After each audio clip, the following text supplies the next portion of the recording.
Imaginez que nous sommes en train de faire un brainstorming avec une société de transport urbain et quelqu'un lance cette idée-ci.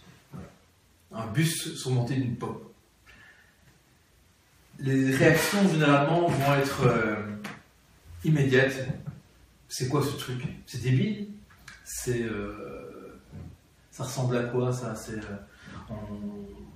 Ça prend contre-place dans les rues, c'est trop large, c'est dangereux, et puis c'est lourd. Les réactions face à l'idée qui sort du cadre, eh bien, généralement, elles sont destructrices. Voilà. On va tout de suite retrouver les défauts, les raisons qui montrent que ça ne cadre pas avec l'habitude. Mais quelqu'un de créatif, il va regarder ça et il va dire « Ah, quelque chose d'intéressant là-dedans. » Et si on faisait des bus vraiment écologiques, qu'on faisait des bus qui ne polluent pas, quelqu'un vous dira oui mais on fait déjà, oui mais allons plus loin, des bus où par exemple on distribuerait des pommes aux usagers, histoire de leur montrer que eh bien, prendre le bus c'est faire un acte écologique. On pourrait aussi dire à un autre, faire un petit badge, cet immeuble-là, et dirait moi je prends le bus et vous. Ou dire un troisième, on va organiser des transports en bus vers la campagne, de la ville vers la campagne, pour montrer un petit peu, ce sera la promenade pique-nique, comme ça, pour les familles, le samedi et le dimanche, avec les transports urbains qui sont peut-être justement moins utilisés en période de week-end. Ce que je vais vous montrer par là, c'est qu'il y a deux postures face à l'idée nouvelle. La posture la plus traditionnelle, la plus habituelle, la plus naturelle, c'est le oui, mais.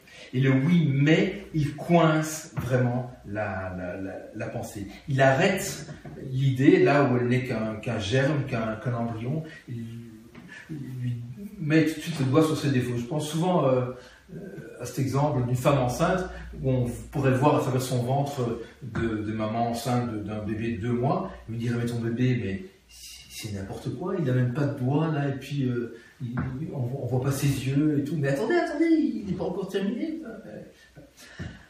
Si vous voulez que l'idée puisse mûrir et enfin accoucher d'un résultat viable et intéressant, il faut lui donner cette chance et transformer le oui mais en oui et. Alors si on vous dit oui mais c'est trop cher, dites plutôt comment est-ce qu'on pourrait le faire avec telle somme d'argent, ou bien comment est-ce qu'on pourrait atteindre l'objectif en dépensant pas 1 euro. Voilà. Si on vous dit oui mais on n'a pas le matériel, mais comment le faire avec ce qu'on a? Oui mais on n'a pas le temps. Ok, on prend l'agenda. Oui mais le client ne l'acceptera jamais. Bon, écoutez, comment transformer l'idée pour répondre aux besoins du client?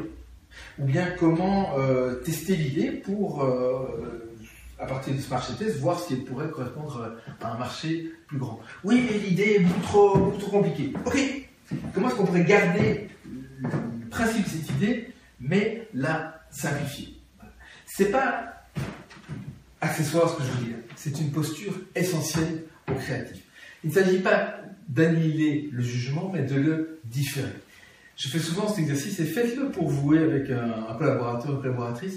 Prenez une idée, n'importe laquelle, et commencez un petit jeu où quelqu'un dans votre duo va défendre l'idée, bec et ongle, en laissant trouver les bons arguments pour la faire passer chez vous, et l'autre va lui dire dans un premier temps oui mais. Il va casser votre idée. Et puis vous rejouez le jeu, mais cette fois-ci le oui mais va se transformer en oui et. Quelqu'un va lancer l'idée, et l'autre va la renforcer, surenchir en disant oui et en plus. Transformer le oui mais en oui et en plus. Vous pouvez afficher ça en lettres d'or dans votre salle de réunion.